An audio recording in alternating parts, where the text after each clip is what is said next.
2026年5月29號，呢個係今日嘅每日更新。大家先睇咗畫面上面嘅呢個免責聲明。本影片嘅內容純屬資訊分享同埋教學嘅用途，要旨在示範分析邏輯。本人並非證監會持牌人士，所談及分析之市場、資產或股票，不論各類形式之申述，並不構成任何投資邀約、誘使、邀請、建議及推薦。證券價格可升可跌，甚至可能變成毫無價值。買賣證券未必一定能夠賺取利潤，反而可能會招致損失。投資者務請自行小心求證，衡量風險，並應自行尋找獨立第三方專業意見，先至好做出投資嘅決定。咁利益申報嗰度，大家就睇翻下邊描述欄嗰度啦嚇。好，咁就講翻個市場啦嚇。今次呢一個 update 會比較長嘅，因為可以講嘅嘢係好多。咁大家會發現到，如果個市確實冇乜特別嘢好講，我就唔會講好耐嘅。咁如果真係好多嘢講嘅話呢，即係表示係一個百花齊放嘅情況咯。咁如果用一啲好舊嘅道氏理論嘅 terms 嚟講呢，而家就似乎係嗰個氣氛或者感覺或者成個狀態都係一個牛市3期嘅情況嚟嘅。OK 嚇。咁就喺呢啲市況裏邊，我自己就會覺得最應該嘅態度係 open-minded。open-minded 嘅意思就係你唔好覺得嗰個 run，譬如真係30幾個 trading days 上咗30%嘅納指係好癲。咁其實以前即係曾經試過2-3個月升90% 都試過，係咪咁所以即係癲到幾時係冇人會知同埋而家係確實表面上個市場係選擇性，淨係會聽一啲正面嘅 narratives，即係譬如真係盈利保障油價又好似跌翻落去通脹壓力低咗諸如此類。咁risk 係咩咁 risk 咪就係 overextension 估值昂貴咯。OK 咁同埋即係有啲股票確實仍然係一個周期性嘅情況嚟㗎嘛。咁 anyway 咧就即係去到呢個時候，我會認為市場都係story time 咯。咁所以我自己係唔會太側重去叫做深究嗰啲基本面裏面嘅所謂數字嘅估值。我覺得就如果喺呢個時候去深究呢啲嘢咧，係勞力同回報唔會成正比嘅，反而係即係添煩添亂添。咁係咪唔重要咁我覺得即係最一個叫做最明智嘅交易者啦或者真係我哋認為喺市場裏邊真係明白市場嗰個運作嘅朋友係會知道。我哋要做嘅就係我哋去每日觀察個市場，就係睇個市場幾時喺邊一刻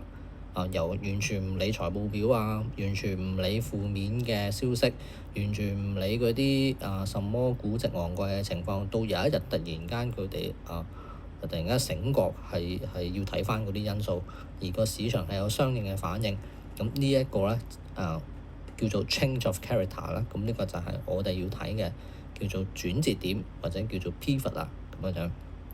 咁但係而家係未見到嘛？咁未見到嘅話就唔應該去亂咁估嗰個時候幾時嚟咯。咁但係另一方面都要預咗呢一個時候呢一個 moment 係會突然間喺之後唔知幾時某一日會出現咯。咁呢個就係嗰個心態。咁亦都要預咗，如果呢一件事出現之後我哋係無可避免會有一啲 drawdown 嘅。OK，咁呢啲情況係要明白咯。咁所以即係自己都仍然係要保持一個紀律性。雖然個市咧而家好似你擲飛鏢買好多嘢都可能都會升，但係我自己個紀律就係會堅持，即係真係做翻自己所諗嘅 set up。即係單喺呢一個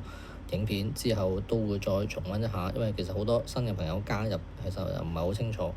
咁之後就會講啦即係堅持就係即係專注係諗或者係觀察自己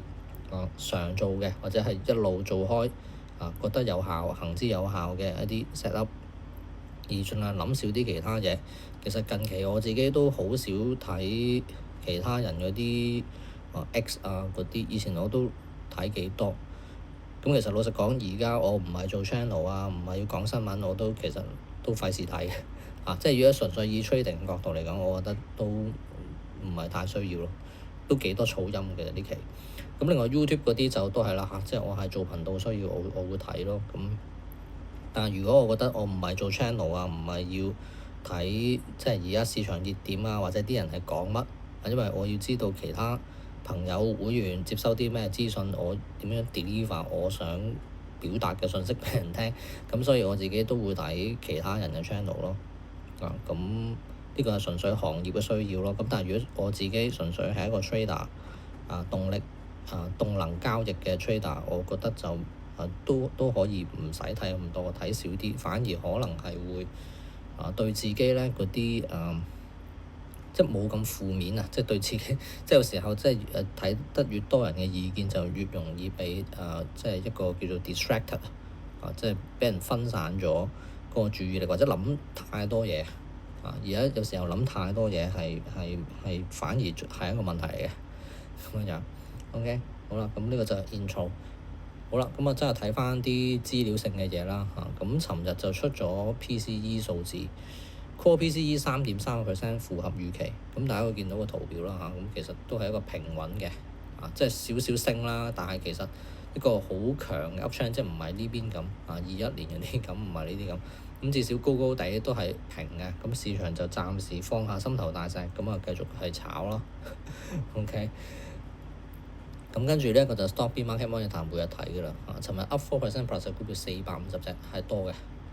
但係 T2108都係49%，即係對啲高 beta 動力型嘅嘢係強啲，或者其實真係有啲都唔係咁高 beta 嘅，都尋日係有大漲嘅情況。OK， 即係我會覺得係一個加速上升嘅狀態喎。而家似係即係 lock out ready mail up 嘅情況。即係舉一個例 Oracle 咁尋日，Oracle 呢啲唔係即係嚴格嚟講即係。都近幾個月都可能高高地波幅嘅，但係以前我嘅感覺即係咁多年嚟佢都係啲大隻唔係咁高波幅嘅股票嚟㗎嘛。其實咁都升6-7%咁即係都癲咯好啦，咁呢一個就係標普500指數20天50天線上嘅股票比率，綠色線係20天線上嘅股票比率，紅色線就50天線都係5成幾咁，即係你見唔係呢啲好高好 overstretch 成個市好 overstretch 嘅情況咯。我覺得都係有一堆股票都係仍然係未參與嘅升市。好啦，跟住呢一個就係 NAIM 基金經理持倉喺呢一個星期突然間咧嗰個持倉嘅水平就由82即係上個禮拜5月20號嘛，82其實即係呢一季嘅 average， 即係一個 average 嘅水平去到98。咁呢一個就都反映呢個星期啲基金經理或者係即係其實呢個係星期3截飛㗎嘛。星期三即係上個星期三去到呢個星期三呢段時間啲基金經理追貨係好快，咁亦都解釋到點解即係喺係咯，即係上個禮拜尾去到呢個星期初咁日日都深綠色咁解咯。OK， 咁不過呢個都要注意啦，開始去到高嘅水平，去到高嘅水平，即係都係要預咗有一啲好正常嘅 dip 或者係可能有啲 pullback 都唔定。咁我自己嘅取態係我就average 租嗰啲我唔會理佢嘅，咁得都會講一啲。咁但係我自己主動力型嗰啲交易，我自己都係傾向做啲 tight stop 好短嘅 time frame，咁 partial profit 獲利可能會早少少，咁跟住唔使 baby sit 咁多，咁其他嗰啲就即係將個 stop 推個 hard stop 去，譬如 break even 或者一啲即係移動嘅止損，咁我唔理佢，即係呢一種策略咯。咁樣，咁有 profit 多咗，我就會再做新嘅觀察咁樣即係我係咁咯，即係快啲嘅，即係一輪轉式嘅即係叫做英文 term 係即係叫做 high turnover 嘅做法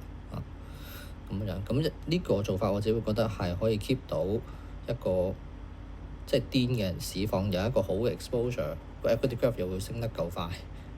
OK， 咁跟住draw down嘅時候，我自己又會保持一個 nimble 啲嘅叫做動作因為不嬲即係都係即係高活動啊，即係我都唔知點講，即係比較靈活啲啊，咁所以即係一路靈活開就好似做運動咁熱咗身咁樣，咁你打波嗰啲時候咁個反應會快啲咁咯。好啦，咁呢個就大致圖表，咁我唔 show 咁多張圖，其實啲圖都大致上一樣嘅啫嚇。咁呢個 IXIC 即係納指綜合嘅圖表，咁繼續升啦，破頂咯。咁即係有 overbought，但係又冇之前咁 overbought 就係咁嘅情況。因為 Mid-cap 400就喺呢啲高位嗰度有一啲窄幅嘅一啲盤整咯。我自己就會覺得，如果個市繼續係冇轉差嘅話咧，Mid-cap 係可能係會即係追上嘅情況咯，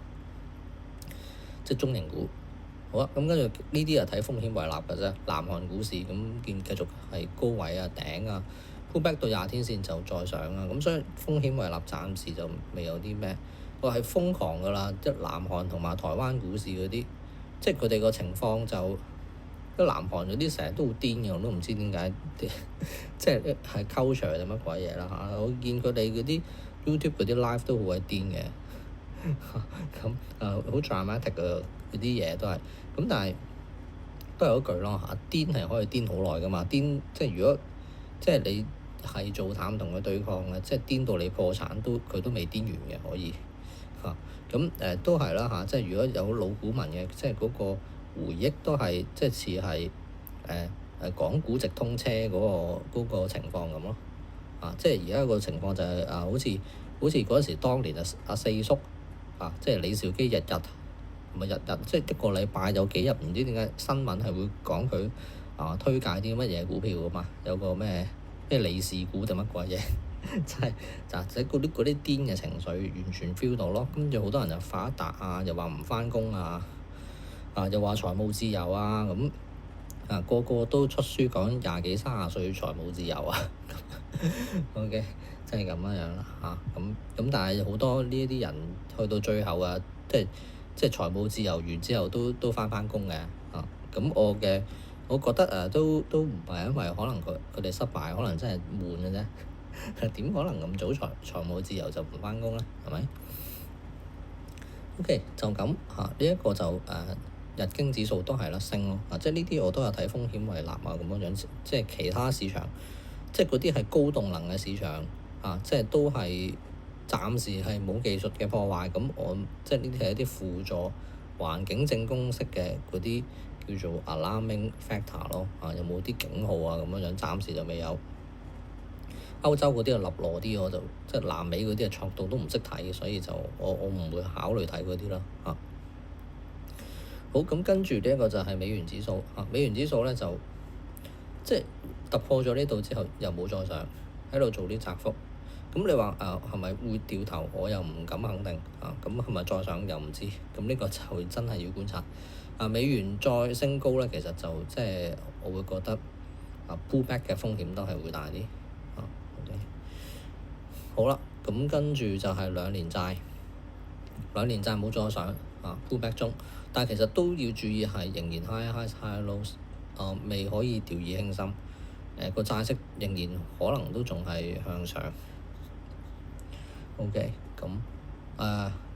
係啦。咁有啲人講 seasonality，sentiment trader，好似 Larry Williams 都講債夏天通常就強啲。咁但係我自己覺得就seasonality 對於債嚟講唔係好有用咯。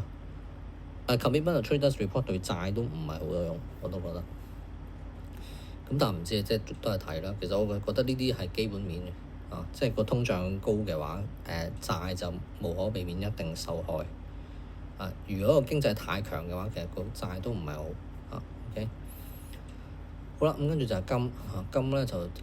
之前講咗，我自己 average Joe 就200天線，我自己紀律上係有即係 rebalance。即係彈啲咯10日線咁，我唔覺得中短線嗰個 trend 有啲咩改變，都係平常心。咁但係我會見到工業用嘅金屬譬如銅鋁嗰啲係企穩咗譬如銅咁嗱，以為呢個高動能下跌會差差地，咁點知又係窄幅企喺度。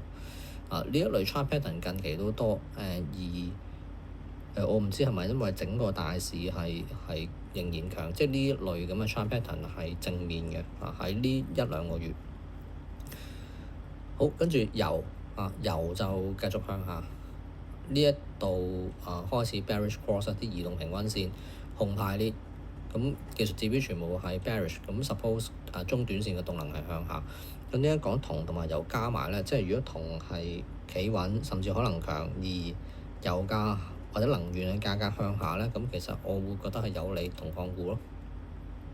咁亦都真係見到一個 VCP pattern，一段、兩段、三段，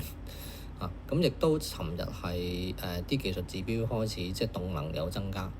尋日升咗2.7%。OK， 呢個我有觀察因為銅咧始終都係建設嗰啲類別嘅一啲即係真係大主題咁其中個別股票例子係例子啦即係好似直頭 COPX 個咁嘅樣個別股票例子。咁當然有啲係特別即係動力澎湃咁即係都係嗰幾隻咯即係睇嚟睇去都係嗰幾隻，好嘛？跟住我想講咩咧？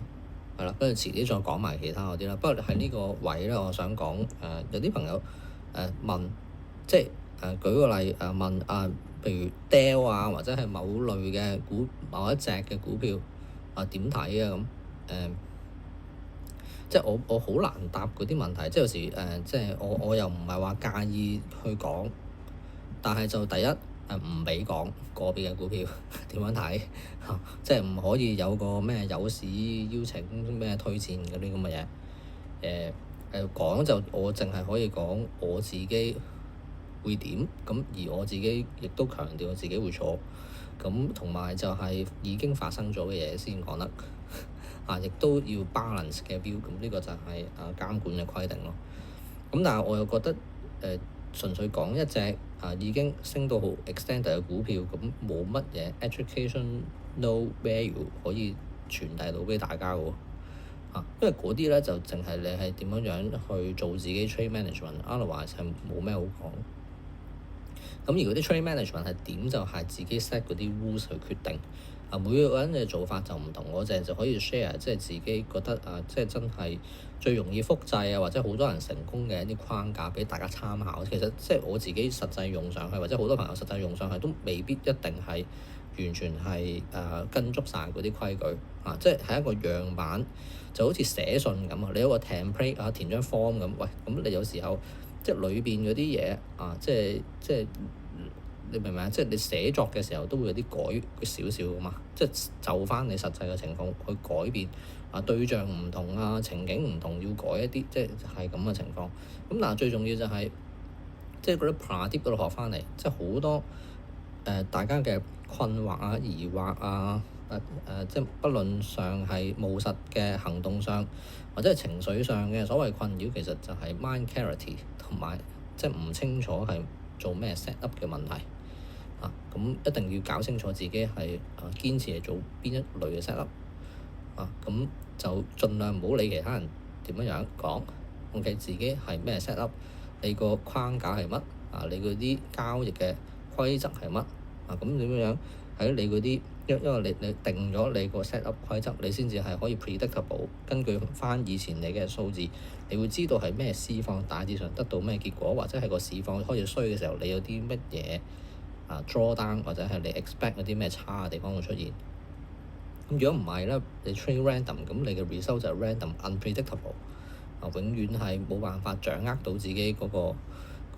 操作咁另外就 mind clarity 咯，你就即係要好清楚個 set up 係乜個市況係乜即係 situation awareness 同埋自己做嘅set up。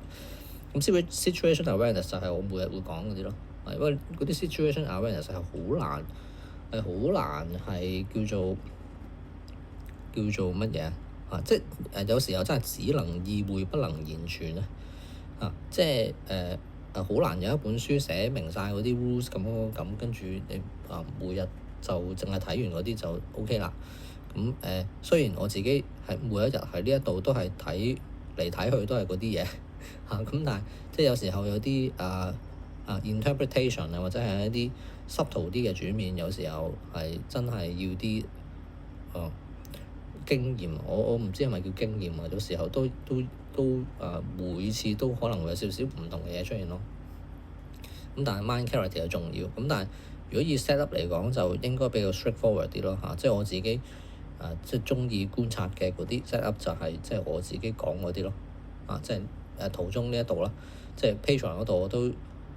如果大家新嚟唔清楚，都係建議大家一定要睇呢啲咯嚇。即係我係有一個 post，你總之打 set up 就得㗎啦。set up 跟住佢就即係 search 嗰度打 set up，跟住會彈幾個 post 咧就會出呢啲咯。咁我都覺得寫得幾清楚，係呢啲嘅咁樣樣。咁即係得閒嘅睇下可唔可以再講清楚啲咯。但係咁呢個同以前5年前做嗰個 Begins 會有啲唔同咯。因為我自己舊嗰啲我都喺某啲波動嘅市況，我都會做翻嗰類嘅 set up。咁但係而家其實近呢幾年我係越嚟越多都係做呢一類。我覺得係即係一個進化，簡單啲又有效，又簡單又有效，又更加客觀，又容易去跟咁我自己會做翻呢一類。咁大家即係睇翻相關嘅 post，我又唔係好想喺呢個即係特別重複好多。咁譬如頭先講呢啲，即係我最多都係 trend continuation 啦，consolidation 即 trend continuation 會多啲，consolidation 會少啲。OK，咁 bottom mask 好間中因為通常差嘅市況先 bottom mask 咁好嘅市況通常我哋都係即係最多出現嘅嗰啲 set up 都係 trend continuation 啦。咁 pullback 都有咁通常個市挫啲會多啲咁唔係太挫，譬如呢啲即係 going straight to the moon 嗰啲，咁冇乜 pullback，咁間中都會有咁呢啲都係重要嘅嘢mean reversion 呢啲都係即係大跌市先有啦，唔講啦。咁 EP 我自己就好少直接 EP 嘅，咁我自己通常都係鍾意睇 delay EP 即係呢個直接 EP 咧，其實係 work 嘅，好多朋友都 work 咁記得我哋以前有個會員，我唔知，因為而家冇咗 Discord 咯，唔知佢仲喺唔喺度阿 Cat 哥佢就做到好強嘅。OK，我覺得佢參加嗰啲咩投資比賽會攞獎嘅咁但係就即係我自己就冇時間成日坐喺度去即係睇開盤嗰啲咁樣咯咁亦都要我喺一個 overnight 即係一個指定好迫切嘅時間裏面睇好多份財報呢啲，我又覺得自己做唔到可能有一日即係寫到個 AI 嘅曲咁 AI 幫我睇財報可能會好啲啦，再篩選埋更好咁先做到呢個。咁但係我就覺得已經好多人做緊呢樣嘢咯，所以好多嗰啲 EP，譬如之前咩 Snowflake 係嘛，即係個市都未開或者係真係出完個財報，我去咗個廁所咁已經係升咗3成再尋日 MDB 嘛，係真係喂確實係我真係去廁所之前 cap 咗張圖，喂跌10%，咁跟住去完廁所翻嚟，咦點解倒升翻20%？咁都唔知咩事係嘛？咁呢啲咪就程式咯，唔會係人腦做到嘅嘢咁樣咁 EP 就我覺得係難啲嘅，咁 delay EP 就易啲因為呢度係定咗。咁而之後嗰啲整固嘅盤整即係成個時間線即係個決策嘅時間上係緩慢好多即係多啲時間去思考諗下睇個 set up 咁。又唔使一個好迫切、好壓力大嘅狀況下，一定要做啲咩決定或者係即日都已經係 volatile 到飛起咁樣，即係咁樣就會似乎我自己就性格上會舒服啲呢一種，即係一個事件出嚟，通常都係業績新聞咁就大升，跟住就一個沉澱7至10日回到10日至20嘅 EMA 有人用9啦10咯，咁差唔多嘅。OK 9、21係嘛 EMA， 我覺得都係差唔多嘅嘢。咁7至10日啦，或者有啲14日咁慢慢沉澱，波幅收窄，跟住然之後就再期待突破。咁呢個就係 delay EP 嘅 set up。OK 咁最後就講嗰啲咩止損點咁最經典嘅嗰啲 Colin Mackie 教學，咁大家打 Colin Mackie search 應該都有相關嘅 post 咯。咁佢係講，即係佢係自己話做opening bar 1分鐘、5分鐘圖，跟住用個 bar 嘅低位或者係 day low 就做 initial stop， 做一個窄嘅 stop， 盡量少於一個 average daily range 嘅 stop。咁但係就in practice 就因為其實 Colin Mackie 或者係呢一類嘅我哋叫 high tie flag 或者叫 trend continuation trading 或者 momentum burst， 即係 whatever name it 嘅同一樣嘢，好多人都做同一樣嘢。咁其實嗰啲所謂 opening range 嘅低位啊 day low stop 好易被出價，非常之容易被出價咯。咁我自己就會通常係等耐啲咯。開始即係除非嗰個 trade 成個 chart 好成熟，個市極 bullish，咁有時我都會即刻去做。但有時候呢啲咧，我自己即刻去做，我自己都係做一半嘅，我唔會做全倉啊。咁譬如早2日 AON 我係做一半，因為即係真係 gap，跟住成個 chart 係好 classic 好 standard 嗰啲，咁我就會試。咁但係就其實成功率唔高亦都好容易係即係被 hit 中，跟住 fake out 再上翻成日發生。咁所以反而我自己就可能會等耐啲，譬如開個 1 hour chart 睇到確實個 range， 然之後先再考慮。譬如呢一度 Oracle 早幾日嗰個例子，就係我做呢個窄幅呢個位置，咁行咗一輪，咁最後去到呢一度point 下指住呢一度我見到呢個 range開始有啲突破，咁我先至喺度突破嗰度做。咁個 day 個 stop 就設咗喺呢一度咯，低位跟住再加啲緩衝，好少即係為免 slippage 嗰啲咁樣啫。跟住就即係為免俾人錯走啊，即係 fake out 嗰啲咯，咁少少咯十幾個 tick 咁樣。咁跟住因為呢啲 Oracle 都係高流動性股票咁會緩衝少啲咁如果太差價闊嗰啲，我就會再多啲咁寧願個 size 唔咁大。咁但係 anyway，咁其實就佢 fail 啊嘛，跟住穿咗就 stop out 咗。27號就 stop out 咗。咁跟住去到盤尾呢度就盤尾又上翻嚟，盤尾上翻嚟又 keep 到啊，咁所以臨收市就做翻，就係咁。跟住佢第二日就 gap 咁樣明嘛？即係 even 我自己咁做都係會被 stop out， 跟住又要再做翻，咁再做翻我自己個 stop 就會喺下邊咯，即係呢度咁唔再緩衝㗎啦，呢度再穿落去仲 fit 咩 out 即係 low high low low 啦。OK， 咁呢度就唔再加緩衝，就喺呢個一堆 bar 嘅低位嗰度就做個 stop， 咁就吹上去咯。即係咁嘅情況，而呢啲咧係窄 stop 頭先呢啲即係呢啲 trend continuation。窄 stop 咧係經常會被 stop out 咯。咁如果你睇嗰啲 trade 呢啲好叻嘅，譬如即係 Colin Mackie 自己咁佢都係講緊30幾%嘅勝率啦。個市好5-60% 係暴利嘅時候其實基本上4-5成勝率嘅話，咁都 profitable 都好 profitable 噶啦。咁譬如即係最新進，譬如攞獎嘅冠軍嘅嗰個 Martin Luk，佢都係 trade 呢啲係嘛？佢都係20幾30%勝率係嘛？都400-500% return 嘅。OK 係嘛？即係咁咯。呢個唔係保證嘅回報因為呢啲咧係好多自主嘅，其實呢啲都算係都好多自主嘅判斷嘅。咁所以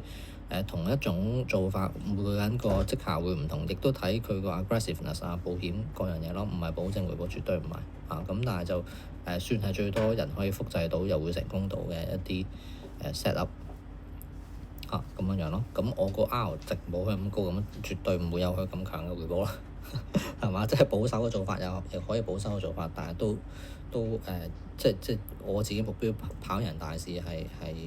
我自己都 reach 到呢樣嘢咯。咁就係咁啦。咁我自己就想低風險高即係 above average return 嘅回報嘅啫。咁我自己好謙虛嘅。因為而家就冇400-500% return 都係廢㗎嘛，可能OK 就係咁盡量謙虛啲咁呢個就係我想講個框架究竟係點。唔係個個人都適合嘅，因為有啲人係接受唔到經常未 stop out咗，即係傻仔咁樣再進翻場，咁亦都唔接受到。咁但係我已經係做咗十幾廿年，真係咩最傻嘅事情都發生過咯。stop out 對於我嚟講完全冇感覺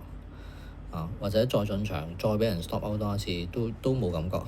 啊。就算我畀人知道我做啲咁傻嘅嘢，畀人知道畀人笑我都唔會有咩感覺。咁所以對我嚟講就唔係完全因為咩問題。即係我成日覺得即係被 stop out 都不可怕，但係最重要嗰樣嘢就係即係 keep 到個 good 嘅 risk to reward 呢個先重要。咁你只要有一個 trade 成功，有 very good 嘅 risk to reward，咁 stop out 一兩次係正常。咁同埋係要知道你個 trade 法係就係會畀人 stop out 就係特登做一個窄嘅 stop 咁。你用一個 high failure rate 去博取一個好高嘅 risk to reward，咁呢個先至 skill 去一個強嘅 return 嘅做法咁咯。咁如果你要一個少啲被 stop out，少啲被 shake out，咁無論如何就要闊啲嘅 stop。咁但係 trade 嘅 time frame 就要長，因為我哋要長先至係可以做到嗰個好嘅 risk to reward。因為我哋嘅 stop 闊。咁你要個 swing 夠多，先至係可以做到 good risk to reward，咁個 time frame 就會trade 長咗。咁而家如我之前講，我自己就唔想喺呢啲市況 trade 到好長啊嘛。OK，越 trade 越長呢啲就即係係咯。咁我就唔係咁中意啫。自己嘅抉擇啫。有啲人即係好多會trade position trading 會 comfortable。咁每個人有唔同嘅做法。咁我之前即係幾年嗰啲begins 講嗰啲 set up 係多數都係 position trading，因為以前我自己真係即係個工作我自己各樣嘢我都係即係 position trading 咯。同埋呢類咁嘅交易法其實以前係唔知㗎嘛，亦都唔流行啊。譬如 Colin Mackie 嗰啲，佢真係為 Covid 之後23、24先至係開始多人知咯。Stock B 嗰啲我都係即係後期會先知，咁學到個新嘢，咁我自己就即係會取長補短，或者係即係納入即係好嘅嘢，咪試下用咯。我用落都係 good，咁我就會即係用多啲新嘅嘢去做咯。咁舊嘅知識亦都會有幫助去 adapt 去新嘅啲，因為即係我原本有原本嘅基礎，學新嘅嘢就快好多好多。至少嗰啲咩風險管理即係技術分析嘅判斷各樣嘢，我係用翻以前嗰套都 OK，就係咁。好啦，咁另外一個 path 就係 average show 咯，即係啲長線 broad market index 型嘅投資。嗰啲就有朋友問呢個，咁佢就DM 我，咁我 suppose 佢唔想我知係邊個啦，咁遮咗佢名啦嚇。咁都係英國嘅朋友，都係講嗰啲稅務對沖唔沽得貨嗰啲。我自己會咁睇咯。Average show 就係 stay the course，唔沽貨嘅，唔沽唔對沖。OK，咁長線係即係如果決定做呢樣嘢，就係 take John Bogle 或者係咁多年嚟嘅歷史均值回報係9至10% of 嗰個係啦，yearly return 9至10%。咁 Jordan 又去 Jordan。OK 就係咁。咁只不過投入嘅方式，有人用 dollar cost averaging，有人就用冧心。我自己傾向係冧心嘅咁樣咯。我自己做我披露啦嚇，我自己做係 VUAG 同埋 CNX1咯，標普納指咁樣。我唔會對沖即係我成日覺得對沖只係會消耗自己嗰個回報嘅啫，冇用。就算英鎊都唔使對沖都即係好長線嚟講分別唔會好大咁，同埋超長線嚟講，英鎊相對於美元係貶值嘅，咁所以如果係美元計價嘅 ETF 長線，我覺得點都係贏嘅，就係咁。係啦，呢個就係我嘅睇法。睇翻呢個系列咯，都係咁當中嘅 rationale 點樣樣即係我覺得都可以自己 set 翻啲 rules， 個紀律係幾時會去增加個 exposure 咁樣樣冇指定做法，亦都我唔想講一套嘅做法咁即係為免即係有人跟咁因為始終呢啲咧係即係一啲退休金啊，好長線嘅嘢，好重大嘅責任啊，咁呢啲一定要自己判斷。OK，好啦，咁跟住就接住落去，頭先之前講銅礦股咁跟住落去我就想講其他嗰啲工業用嘅金屬其實都有新高咯，譬如呢隻 CNX 係鋁即係我舉example就呢個我冇觀察嘅咁係上頂，鋼嗰啲都上頂合金都係上頂咁所以就我會覺得如果我自己觀察銅礦股即係其他嗰啲 sister stock 類似相應嘅 sector 都係強嘅，咁就即係成個 setting 就會即係實在啲咯。咁有人問呢啲 critical minerals、critical metals，都個樣係嗰啲 教科書嗰啲咩 cheat set up 嘅，咁但係就即係 relative strength 或者係咯，我唔知真係，但係唔係好多其他嗰啲 critical minerals 都有 constructive 嘅表現咯。咁所以呢啲我自己 conviction 係好低。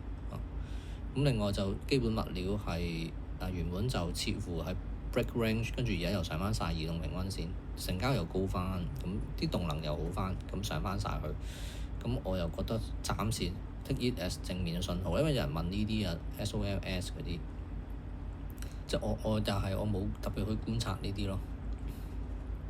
但係而家佢以一個 trend 嘅強度relative strength 嚟講，唔係最強勁嗰啲咯，所以我自己首選唔會睇呢啲咯。咁同埋其他嗰啲化學股，我亦都唔會睇到有啲特別強或者係 constructive 嘅走勢。咁呢個就係我自己嘅考慮。好啦，跟住就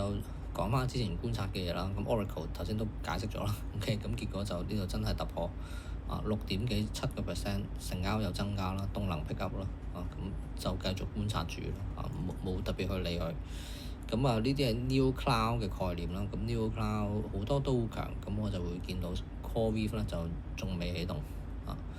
咁動能短線開始有 pick up。我會覺得如果成個股仔嘅敘事仲係市場未咁快熱情減退嘅話，即係一堆移動平均線嘅窄幅，呢啲係我會覺得想觀察嘅嘢嚟咯。好啦，咁跟住有一朋友問 Dell 就係呢啲咯，即係呢啲冇咩好 discuss 嘅咯。到呢啲仲要有業績係嘛？咁業績完之後再大升，咁有持倉嘅都係啦，好句啦，我自己都係覺得好 extend 業績 gap 好多，咁即係我自己就覺得好多 trader 喺呢啲情況 take partial profit 再推高個 stop 係絕對係啱嘅做法。咁如果要事後講翻邊啲係最好嘅一啲觀察位置，咁就藍色箭嘴呢啲咯。即係呢啲 delay EP 係咪10日線上咗嚟？咁呢度 miss 咗啦，冇觀察到啦，去到呢度仲有 pullback 做嘅機會。咁上到嚟呢度有一個即係呢啲窄幅盤整吸月 handle 好短線嘅咁樣，呢啲又係一啲嘢。咁去到呢度打上我就再睇唔到啲咩啦。咁你話呢度會唔會咁呢度係唔會咯，因為好近業績基本上就好少會咁樣。咁就係呢啲咯。咁我唔知即係我討論到呢啲咯，應該就係咁唔知答唔答到各位朋友嘅問題。咁另外就之前觀察，咁我自己又停咗觀察嘅一個 RMBS 啦，半導體股票。咁呢度上咗去回落嚟，咁又似乎冇 follow through 再跌。我會好想睇佢去到藍色線呢啲支持阻力10日20線之後個表現係點。即係如果沉靜嘅個 pullback orderly 成交收縮窄幅嘅，咁我會考慮重新再觀察啦。但係而家就未到嗰個時候。咁另外半導體我見到個 chart 有即係類似即係一啲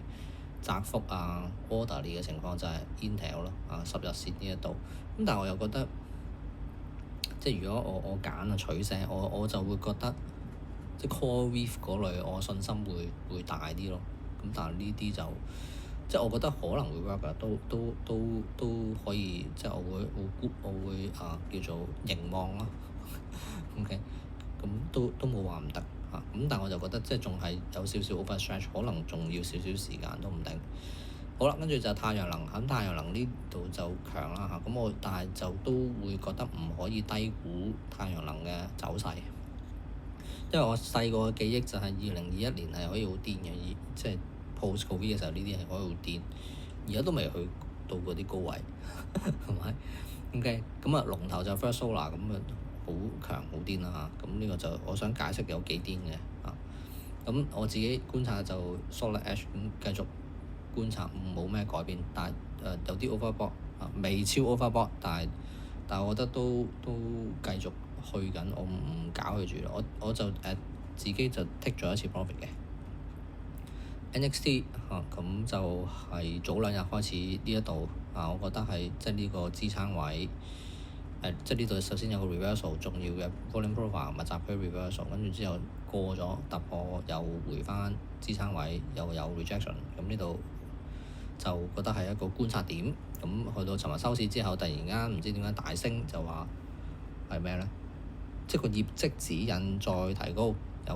即係有同 AI 建設扯上關聯，類似係咁。咁我繼續觀察住先啦，都係。咁頭先所講太陽能同埋 Neo Cloud 都係講緊 AI 建設。好需要電整個配套，咁成個概念就即係我會諗核電啦。咁但係核電始終都係整體個 radius strength 係成個市場裏邊係落後啲咯。咁但係如果都要觀望凝望一啲嘅，譬如 Oklo 呢啲咯，真係似有築底嘅形態，有 change of character 成交即係 pick up，跟住業績之後落咗去又 recover 翻 undo 翻。喺10日廿線做啲窄幅，其實佢上升日啲成交好過下跌日，動能下跌有收斂，好似仲轉好添。咁呢一個我就覺得係可以凝望嘅一個狀態咯咁另外就係電網概念啦，都係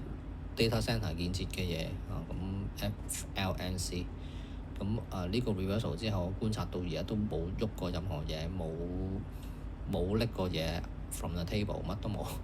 ，OK，因為仲有好窄幅咁又唔係有啲 major movement，我就冇理佢住，但係成個 chart 又冇破壞，冇特別嘢咯。好，咁你 AON 都係啲製冷建設嗰啲咁係咯，我就喺度做呢一個咁嘅 breakout，咁真係俾人 shake out 咗尋日，因為又唔記得睇翻OK，我出咗去做 gym， 跟住冇睇翻添咁。跟住又上翻晒。咁呢度我又即我一再睇翻你141以上，即呢啲咁都做唔到 good size，我算數咯，咁真係miss 咗，咁冇計呢啲係咪？即成日會發生啊呢啲即有時即唔係下下都話喂再進翻場咁就升係成日都係咁嘅，唔緊要咯，即 overall 我覺得呢啲都係。可以接受到嘅一啲唔係話問題，即係可以接受到嘅一啲狀況啦跟住 Mac 7蘋果一路仲係上咁但係我自己就覺得呢度咧再去嘅 risk to reward 已經唔吸引嘅，咁所以我自己就抽身離開OK，咁我自己就Microsoft 都係呢啲俾人 stop out 咗，跟住呢度又再上翻去，即係呢度。突然間有個動能強啲，又上翻晒去啲移動平均線，咁我就會再觀察翻咯。咁真係有 follow through，即係我寧願呢一類即係開始 software 開始上，咁我就會寧願去即係做呢啲真係啲 fresh 啲嘅一啲嘢咯，而唔係喺度即係可能會再升定乜鬼，但係我又覺得 risk to reward，即係嗰啲幾萬億市值嘅股票仲可以即係去到哪裏咧？我都唔知咁啦，純粹係咁咁呢個就係 Microsoft、Meta 都係呢一個係 change of character，我認為咁有 pullback，即係我寧願即係嘗試呢啲會即係觀察呢啲會多啲咁亦都動能技術指標全部係開始改善翻，喺堆移動平均線上面係 keep 到暫時咁另外軟件類就係 Now 真係似乎真係突破啦OK。咁亦都有成交增加，咁呢一個就係咯，即係軟件都真係會唔會接力都暫時尋日 day one 算係啦嚇。好，跟住 Palo Alto 個問題都係業績啫。咁係咯，咁有人問我就咁攞嚟講嚇。好，跟住無人機無人機就係尋日出一個即係 Donald Trump 會注資嘅消息，跟住就全部係升，不過就冇嘅呢啲，即係我想講就係升30% record 呢啲。喂，大佬呢啲 chart 點會做到咧？冇可能咯。OK 咁所以有好多呢啲大升定乜鬼 news driven 嘢咁係冇辦法參與嘅，即係我至少我冇辦法參與啦。咁有啲朋友有辦法嘅咁我係咪 EP 咁即係咁樣我都真係好難講。佢講啫嘛，佢都唔係話真係我唔知嘅真係。OK 咁呢一個就 XLV Healthcare 確實真係突破咗繼續觀察啦嚇。OK 咁個別嘅醫療設備股票呢啲係儀器類嘅股票，好似話佢喺嗰個 JP Morgan 個Medical Conference 嗰度即係講一啲好樂觀嘅業績預期行業嘅 bullish 嘅嘢就大升咯，12% 喎，即係咁嘅。Average daily range 得2-3% 嘅嘢升12%，哇！大佬早咗一日 pure profit 真係 OK 咁 anyway 咧，但係即係唔係亂咁平晒倉，咁係仍然享受到即係一個勝利嘅果實嘅。好，跟住就我會觀察呢隻Hinge Health 咯，佢係一啲軟件類嘅醫療嘅股票最近呢一類即係首先軟件就而家開始啲人又鍾意軟件啦咁又軟件又 health 又 XLV 又突破咁咪呢啲咯。咁其實有啲更細市值嘅都突破咗㗎咁但太細市值咧我就同埋已經突咗就費事再噏啦咁呢個就中型40-50億市值嘅嘢啦，咁係一個即係高位嘅平台嘅一個 delay EP 因為呢個係 earnings 之後嘅一個沉靜嘅狀態，咁我就會 allow 啲耐少少咯。即係如果冇業績咁純粹動能呢啲，即係呢啲日數咁長嘅盤整就會好啲呢個就稍為長啲，咁但係就似乎暫時都可以接受到，咁我就會嘗試觀察啦咁如果再耐啲都一池死水一劈屎咁樣，咁就可能就放棄觀察，就睇第二啲㗎啦。咁另外呢一隻咧都係醫療嘢嚟嘅 Stevento STVN， 咁呢隻咧就做嗰啲藥嗰啲樽仔玻璃樽仔，咁而家佢就敘事上就係做嗰啲 GLP-1 減肥藥嘅嗰啲打針嘅容器咁所以就同減肥藥係扯上關聯，咁係啦，都係一啲即係 trend continuation 嘅一啲 pattern 咁樣啦好啦，跟住就 FinTech 類都真係突破，有 follow through，都係啦即係我會 expect 再有 follow through 嘅，咁就先再考慮係咪即係做啲風險管理嘅措施。咁呢個就特別再講係 Robinhood 咁呢度係有 change of character，即係呢一度即係個 chart 有啲似 Tesla 喺嗰啲低位嘅時候嗰啲樣，即係早前低位嘅時候嗰啲樣。Robinhood 喺呢度有個大突破，OK 好高成交，巨量成交，係 around 呢啲位置74-84呢啲位，跟住業績之後懟翻上來，咁但係又 recover 翻，跟住去到而家又係一棍由74去到84咁所以74至84之間咧，即係路佢次咧即係都係好短暫穿呢啲位就會上翻去。咁我就技術分析上就會判斷嘅時候，咁就會覺得呢一個係一個 support zone。如果你當係 stage one 嘅話，咁呢度咪就係嗰啲咩 accumulation 嘅嗰啲鬆咁樣咯咁去咁睇咁我會覺得連續兩下呢啲咧就 change of character 嚟嘅。咁即係如果個市繼續癲落去更癲嘅話，咁呢啲 Robinhood 啲嘢係可以有一個即係潛在嘅癲嘅狀況都唔定嘅，但係未必保證即係可以係完全係冇任何反應死魚咁都得咁但係就如果個市癲嘅話，佢癲嘅機會率就會提升咁解嘅啫咁當然呢個就係有個風險嘅情況要判斷唔係主張建議，唔係推測純粹機會率。